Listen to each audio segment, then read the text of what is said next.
I request Maria.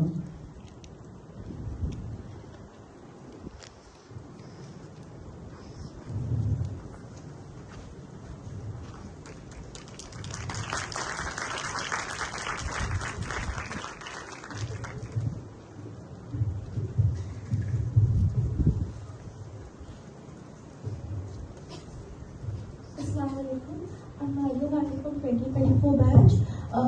After all the information we have got about diabetes mellitus, we know that prevention and prevention of the complication of diabetes is very crucial. The prevention of diabetes mellitus is subdivided into primary prevention, secondary prevention, and tertiary prevention. When we talk about primary prevention, its aim is to stop diabetes even before it occurs. It's subdivided into population-based and high risk. Starting with population-based, its aim is to prevent diabetes in the entire population by encouraging and promoting small healthy habits in daily lifestyle. It promotes regular physical exercises, encouraging high fiber foods, avoiding fatty saturated foods and refined sugar, and supporting healthy food environments in the house, college and school. Moving on to high risk approach, some individuals are more prone to getting diabetes. These individuals are people who have family history of diabetes, who are pre-diabetic, who have gained weight, are obese, or have hypertension. These individuals are given extra care and given like a shield to people who have less health and are advised to avoid excessive alcohol, reduce their weight to reach the ideal body weight, control blood sugar, and this helps them to avoid getting diabetes in the future. The next is secondary prevention. Secondary prevention deals with early detection and early treatment of diabetes. Early detection can be used through various blood tests like post-meal glucose, fasting glucose, random glucose, HbA1c.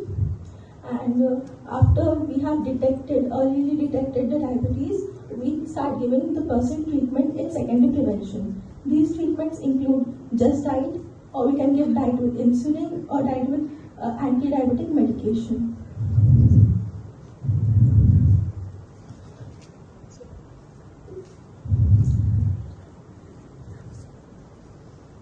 On past history, various interventions are taken in secondary prevention of diabetes, where lifestyle interventions for preventing type 2 diabetes in people with high risk, the results for around 35 to 58% reduction in diabetes. When we talk about metformin for preventing type 2 diabetes for people at higher risk, there was reduction in 25 to 31%.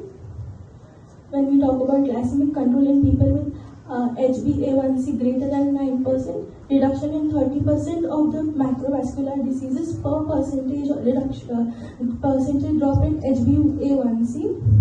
When annual eye care and eye checkups were given to individuals at higher risk, there was a vast serious reduction, about 60 to 70% in the visual loss. When people who had higher risk of ulcer were given food care, 50 to 60% in food diseases were dropped. Now, when I was reading KPAC for prevention of diabetes, the main part was the prevention of diabetes and secondary prevention. It is to prevent the complications of diabetes. As we have early diagnosed that the patient has diabetes, it's very important that we can reduce the complications. So, apart from this, in secondary prevention, we need to make the patient and the family understand diabetes and give them information and health education and self-care, and make them understand that how important it is that they take care of themselves. We need to make sure they follow the medication and diet appropriately as prescribed by the doctor. They have daily monitoring of urine and blood sugar levels. They maintain normal body weight, avoid alcohol, are able to recognize symptoms of hypo and hyperglycemia, and attend regular checkups. Moving on to tertiary prevention, diabetes is one of the most common cause for disability just through its complications, which can be prevented easily with early diagnosis and early treatment.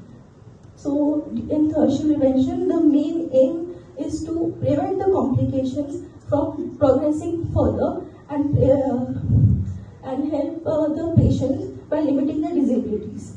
The disabilities through diabetes can be in the eye, in the lung, in the kidney, liver. The major complications are renopathy, nephropathy, neuropathy, diabetic foot, and cardiovascular diseases, which can lead to blindness, kidney failure, coronary thrombosis, or gangrene of the lower extremities. Tertiary prevention mainly focuses on improving the lifestyle of the individuals who are already suffering from diabetes or the complications of the diabetes. The strategies used in tertiary prevention are regular eye checkups to detect any macrovascular issue in the eyes, foot care and early treatment of ulcer, treatment of hypertension and lipid disorders, screening for kidney diseases, special diabetic clinic. Tertiary prevention also provides psychological help to the patient and also have clinics, diabetic clinics, and have rehabilitation services. In 2010, National Program for Control of Diabetes, Cancer and Stroke was initiated by the government. In 2023, it was expanded and renamed as National Program for Prevention and Control of Non-Communicable Diseases. It mainly focused on diabetes, cancer, hypertension, stroke, and encouraged healthy lifestyle in individuals, early screening of adults at the age of 30 or more than 30, and timely treatment. It helps in strengthening the public health center and community health center by giving free drug medications and diagnosis, and use community participation and digital tracking to ensure long-term follow-ups. I'd like to conclude, diabetes prevention is not a single step, it's changing the lifestyle with medications, and primary prevention helps in stopping diabetes from occurring. The secondary helps in keeping it control and avoiding complications, and third one is helping in providing good quality to the patients and avoiding disabilities. With early awareness, healthy habits, and regular checkups, diabetes can be delayed, controlled, and in many cases fully prevented.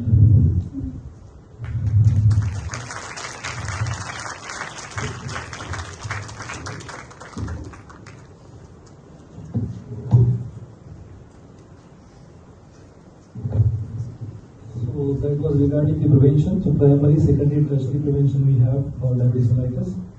So she has mentioned all three types of preventions. Primordial prevention, primary prevention is the best method to prevent the diabetes mellitus. So it is always better to prevent than suffering from a disease. Now we have the, does anybody knows when the World Diabetes Day observed? Why we kept the seminar on diabetes in this month? So what is the date when it is observed? Yes, it is 14th November when we observe. So this year we had World Diabetes Day on 14th November, and the World Diabetes Association and ADA, WHO, they give one theme every year. So we have Misbah Zamindar from 2025. She will talk about the theme of this year's World Diabetes Day.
a very warm good evening. Before even beginning the session, before even introducing myself, I have a very simple question to ask you all. It is also one of the trend these days. So I want to raise this question.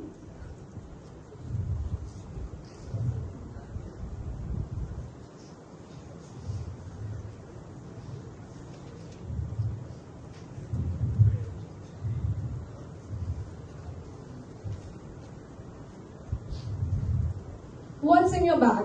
Okay, so anyone from the audience, anyone from here, anyone around here can answer this question to me. We all carry one school bag with us, a purse, or something, anything. Anyone from the audience would like to answer this question? Yes, I see one hand, please. I have my iPad, some books, some pens, a cough syrup, water bottle, lip balm. Okay, that's too much. Anyone else from here, anyone of you would like to answer this? Okay, you have a laptop and notebook. Okay, that is too less. Okay, so all of you over here around. Okay, so we as adults and after 18-year-olds are all sitting over here. I would even actually like to ask one of the judges if we can help with. Sir, you carry one bag every day. What do you carry in that every day? Your laptop, sir. Very functional, very nice. So again, we all carry a bag every day, right? And it is very imaginable to think what we must be carrying. Now let me ask you one question. What do you think a 7-year-old girl will carry in a bag? A 7-year-old, right? Very simple. It may be toys, crayons, whatever.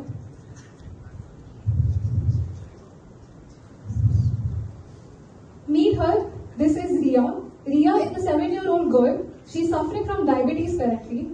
And she is very enjoyable. She likes to play a lot and everything. She carries a bag with her every day around wherever she goes.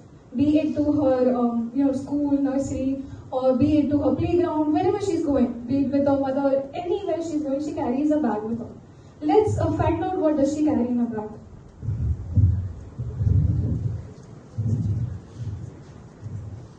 This is Ria's bag. Let's try to identify some of the items she's carrying in her bag. I can see a small tiny pouch over there having a lot of needles and strips within it. A girl who's at the age of 7, you expect someone to carry crayons in a pouch. She's carrying needles because she needs them. I can see a small glucometer as well over there. This is a small machine that Ria loves, and she loves trusting it as well because it always tells her the truth about her glucose levels. I can see a pen over there. This is an insulin pen. No, it is not used to writing stories, but yes, it does write the life of Ria. Be it there in the bathroom, be it there in the lunchroom, be it there among many of the students staring at her, still she uses this pen. I can see a little juice box around there, a juice. Now that is something very obvious. A 7-year-old girl might have, any 7-year-old might have a juice around her. But when mostly kids drink this to have fun and enjoy the drink, Ria needs to drink this whenever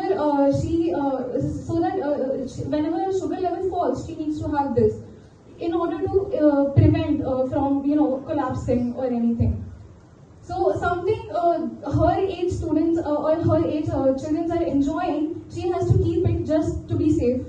I can see a small snack box around there containing nuts.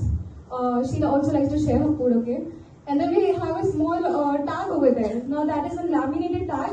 It contains, it has something written in it. It's basically a laminated tag that says what to do when Ria feels dizzy or she collapses. What can be done, whom to contact and everything. So that is a contact card basically. Now can you see this small blue colored keychain? This is a circular blue keychain. A blue circle is actually a symbol of diabetic awareness.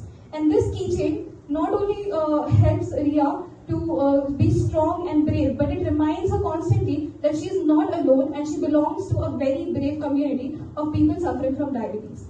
This brings me to my next slide, which is the blue circle spectrum. Yes, these are all the people who, like Ria, are suffering from diabetes. All these people, yes, even Fawad Khan has, even Nick Jonas, like someone else mentioned, even Larry King. You can see the difference in their ages. A small girl, The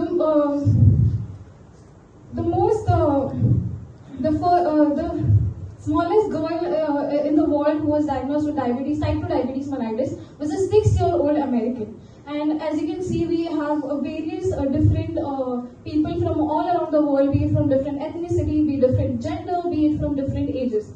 Almost all of these people, somewhere or the other, face diabetes, be it type 1 or type 2. That brings me to my theme of today. That is the World Diabetes Day 2025 theme, diabetes across all ages. Good morning, good evening to one and all present here. I am Misbah Zaminda and this is my topic for seminar today. World Diabetes Day, okay, like sir said, it is celebrated on the 14th of November. Now, why do we exactly need to even conduct this entire day? Why do we have to give one entire day to this disease throughout your year? Okay, so why are we giving one entire day to this? 14th November. Why do we give this? So as of now, there is 589 million live cases of diabetes. When I say live, I mean they are suffering from diabetes. These are just not diagnosed cases. These are suffering cases of diabetes. So 589 million cases. That is 1 in nearly 9 of every adult faces from diabetes mellitus. So, but when we come around, we see that 252 million cases of these. 252 million people out of the 589 people were unaware that they had diabetes. 43% of the people not even knowing that they have diabetes. Imagine not knowing something that you have, and that leads you to complications. So, now, in order to look into the different various ages groups, I would like to take help of a little character over here that I've invented. This is Mr. Octosweet. Mr. Octosweet is going to help us classify the various classifications based upon the age groups of diabetes. Okay, so let's see what groups have Mr. Octosweet made us for. We have diabetes in infants. It deals with ages around 0 to 5 years. We have diabetes in kids, which is 6 to 12 years. We have diabetes in teens, which is 13 to 19 years. We have diabetes in young adults, which is 20 to 40 years. We have diabetes in middle-aged people, 40 to 60 years. Diabetes in older adults, 60 plus. And then we have gestation diabetes. This is separately mentioned. This is diabetes during pregnancy. So females who suffer from diabetes, but they weren't suffering from it before their pregnancy. And then we have diabetes in special populations who are specially disabled, who are athletes, or a different population. We are going to look further into it. First, we have with us diabetes in infants. The most commonly occurring diabetes in infants is type 1 diabetes, and it is always occurs because of a sudden onset, and it is very hard to firstly then know that there is diabetes in that infant. There can be symptoms such as dehydration, there can be frequent urination, there can be vomiting, but most of these cases are missed, okay? So, and that is the reason we say that the parents need to be more educated, need to be more aware about this in order to diagnose or understand what the kid is suffering from. So, diabetes in kids. Now, kids was from 6 to 12 years of age. Diabetes in kids, the most common type again is type 1 type of diabetes. And we have over here what happens is as the kid is growing, as the growth spurts, so basically what happens is there is diabetes in infants. It deals with ages around 0 to 5 years. We have diabetes in kids, which is 6 to 12 years. We have diabetes in teens, which is 13 to 19 years. We have diabetes in young adults, which is 20 to 40 years. We have diabetes in middle-aged people, 40 to 60 years. Diabetes in older adults, 60 plus. And then we have gestation diabetes. This is separately mentioned. This is diabetes during pregnancy. So females who suffer from diabetes, but they weren't suffering from it before their pregnancy. And then we have diabetes in special populations who are specially disabled, who are athletes, or a different population. We are going to look further into it. First, we have with us diabetes in infants. The most commonly occurring diabetes in infants is type 1 diabetes, and it is always occurs because of a sudden onset, and it is very hard to firstly then know that there is diabetes in that infant. There can be symptoms such as dehydration, there can be frequent urination, there can be vomiting, but most of these cases are missed, okay? So, and that is the reason we say that the parents need to be more educated, need to be more aware about this in order to diagnose or, understand what the kid is suffering from. Diabetes in kids. Now, kids was from 6 to 12 years of age. Diabetes in kids, the most common type again is type 1 type of diabetes. And we have over here what happens is as the kid is growing, as the growth spurts, so basically what happens is there is different needs of insulin around the body, and there is fluctuation in the insulin needs. So what this does is basically even if the kids are like they can speak, right? Infants cannot speak, so it was hard to diagnose in them. But these kids can speak. But again, even though they are independent, they're still dependent upon their parents. And at this age, they start going around to like nurseries or schools. So it is very much important to aware both the parents as well as the teachers, the school teachers. They need to be aware because most of the time they are the ones who are coming in contact with these kids. So they need to know what these people are going through. There is also a risk of dead in bed syndrome. This was a recent case. There was a 15-year-old Han Chinese girl. She was suffering from diabetes and she took her insulin meds. And she slept. And the next morning she did not wake up because of an insulin shock. So there are kids who go to sleep and don't wake up because of this. Diabetes in teens, now there has been cases that have shown that there is type 2 diabetes have been rising in teens, and this is mainly because in puberty what happens is there is insulin resistance and sugar levels become difficult to control. And also adolescent is an age of rebellion, right? It is an age of rebellion, so they stop taking their medications just to rebel. They start taking stress a lot, so they develop anxiety, they develop social anxiety is also one of the factors that have been seen in these age groups. And due to all that, what they do is they stop taking their medications, leading to complications. Diabetes in young adults, it is the fastest growing group of type 2 diabetes. Again, why? Because of busy lifestyle. We have a very busy lifestyle, we have poor diet, we have stress, everything around there. It all contributes to the risk factors of diabetes. Obesity, especially abdominal obesity, like one of my batchmates also mentioned. Challenges unique to young adults is that they often ignore the early symptoms. We are so much busy in our life that we don't care how many times we are going to the washroom. We don't. So this is exactly what leads to complications. Again, work stress disturbs the glucose control levels as well, and pregnancy risk in women is also seen. Diabetes in middle age, which is the most common group for the diagnosis of type 2 diabetes. Now that is again because as the age advances, there is declining metabolism at this age, there is weight gain, and there is little to no physical activity at that age around. So when there is inactivity, even if the person is not obese, they can develop diabetes. Diabetes in old age, again, increase insulin resistance because of aging, and there is pancreatic insulin also production decreases. So basically, and it can also lead to complications. There are more number of complications seen in these ages, like Zobia just mentioned, that your heart, your eyes, your kidney, all of them are at gunpoint. So be aware.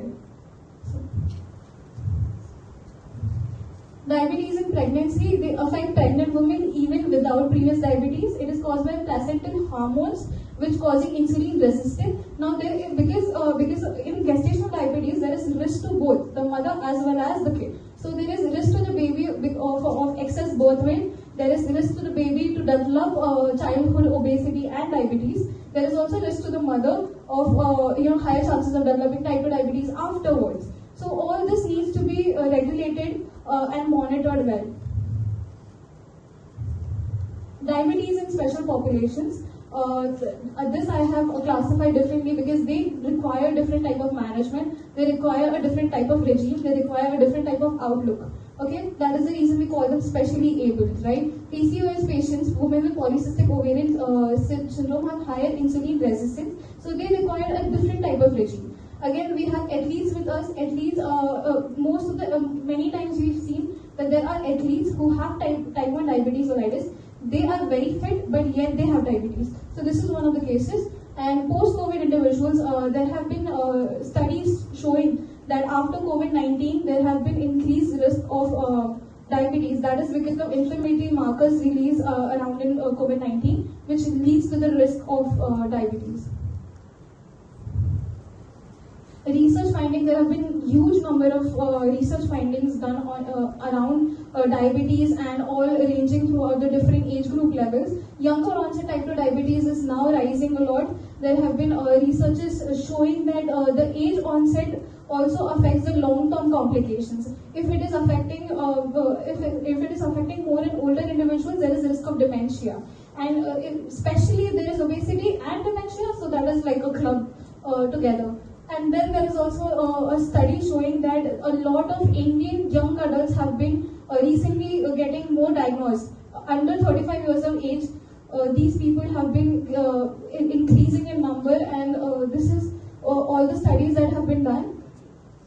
So this also concludes that the screening, the study that was done on the Indian individuals under the group of 35 years of age concluded that there must be screening tests done at least before 18 years of age.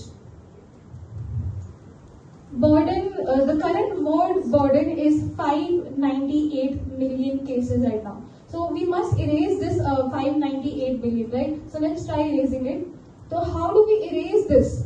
To erase this, we must answer two most important questions in order to achieve what we want to.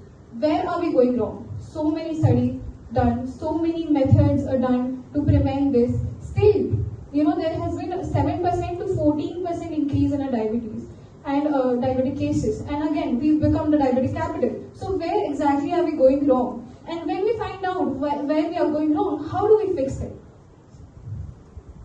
Where are we going wrong? So these are some of the points that I have concluded from different studies. So we are detecting diabetes too late.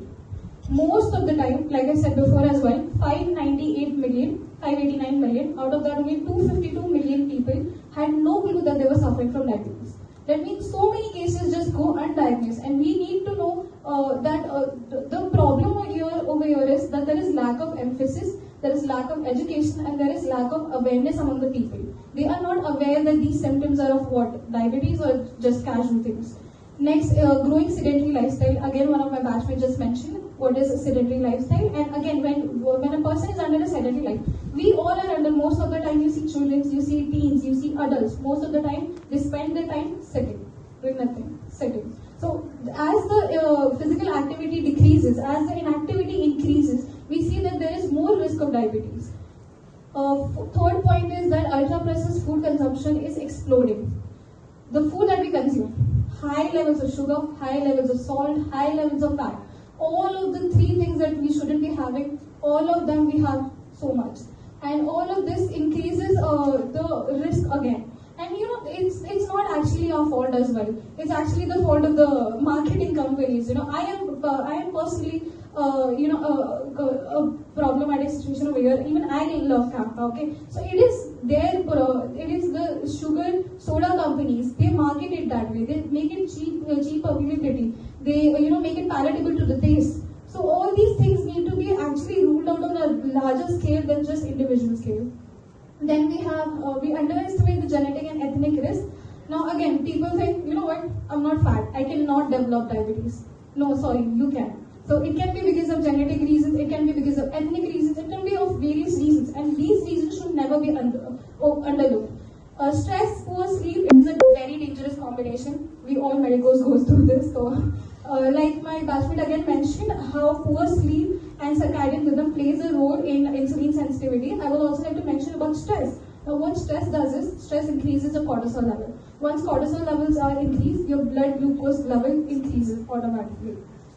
So what most of the regimes have been doing right now, whatever treatment regimes are available, they do focus on your physical exercise, they do focus on your drugs and whatever treatment you're taking. But there are very few regimes who actually again focus on your stress levels, and stress management are not included in them. So this needs to be included. Childhood obesity is rising fast.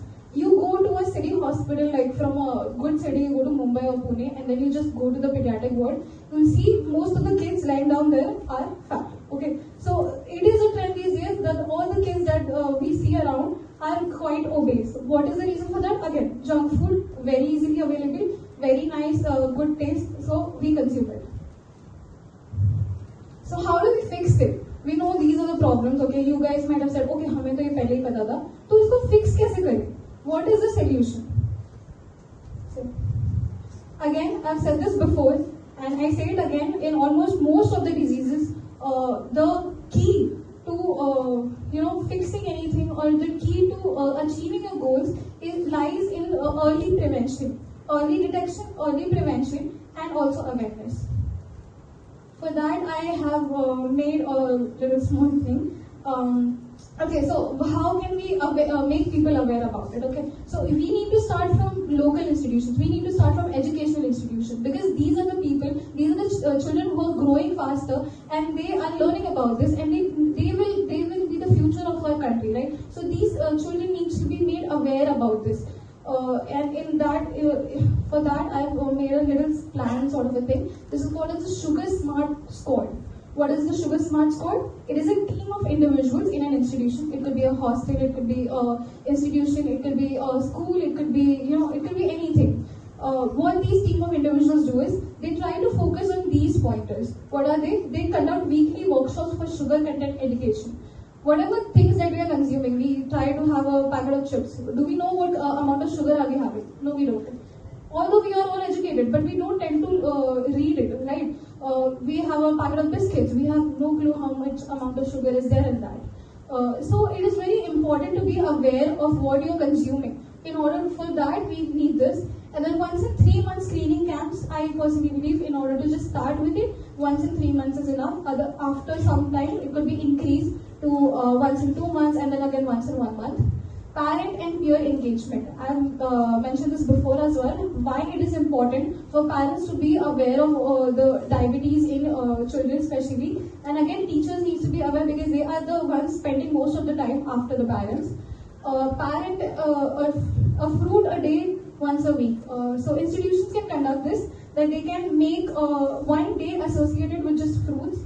They can keep their lunch, they can keep fruits in their lunch on a particular day. This can also be instituted in our hostels as well. Again, to end this, I would just like to say this again. I've said this before. A good doctor is the one who treats a patient, whereas the best doctor is the one who prevents it. Thank you.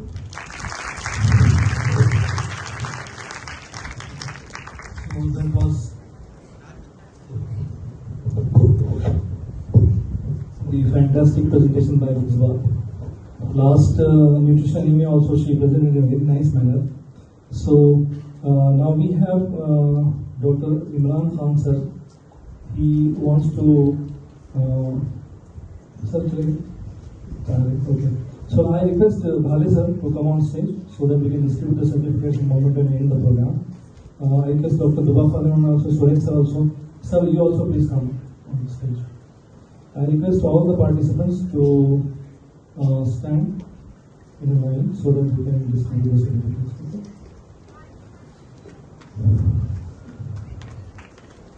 So I request Bhale sir to distribute the certificates. Saad Khan, Jai for you. Saad Khan,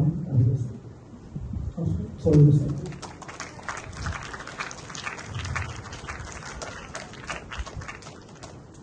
Mohammad Rayyan.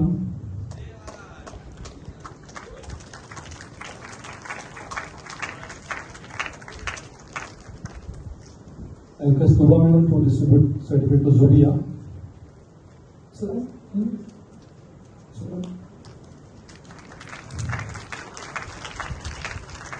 Mantasha Mohammed Shalim.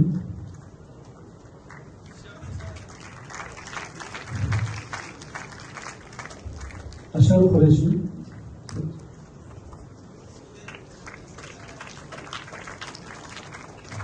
Qazi Saman Nas.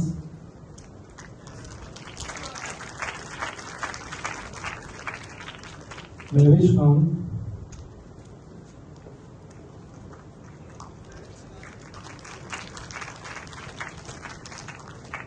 Maria Bhatti,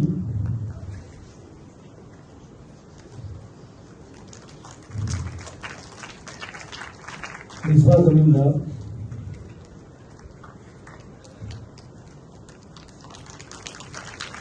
so I am very thankful to the 2024 batch. They came, they took part, majority of the presentation was from 2024 batch. They have, so I request all of you to give a big round of applause for 2024 batch.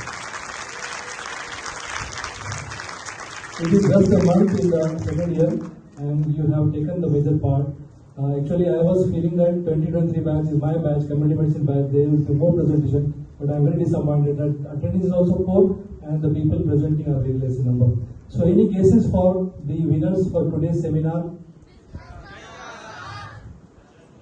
So, the third prize goes to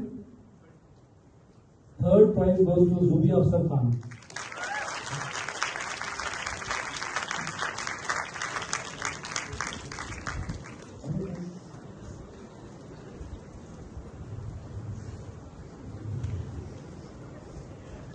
Second prize goes to Ashraf Qureshi from 2024 batch.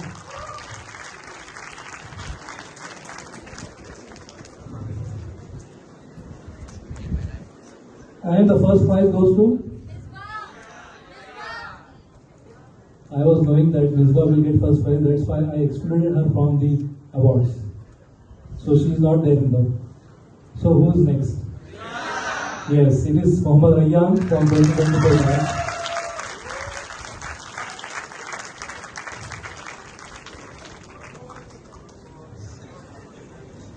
थोड़ा sir आइए एक पूरा group करेंगे आ जाओ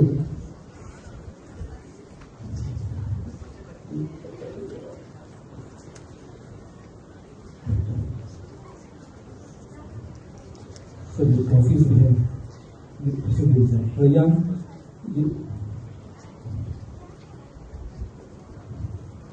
जो भी है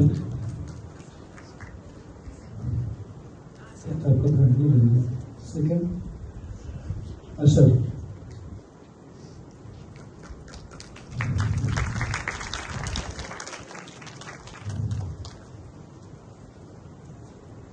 So thank you very much for staying. Today you have not followed the timing actually. That's why this program was delayed. We crossed the 4 o'clock. So 20 slides and 10 minutes is more than sufficient to present the topic. Otherwise, if we don't keep the limit, it can go up to hours. Morning 9, if we start, it can go up to 9 p.m. in the night. So, describing in 8 to 10 minutes, only main points is very important. So that audience also should not get bored. So, in the last part, boys, they started talking. Their tolerance was over. So, they started talking. So, I thank all of you for taking part. And next month, again, we'll have one more seminar. I request all of you, please, those who are interested to take part in the seminar, please give your names to CR and BR. Thank you very much.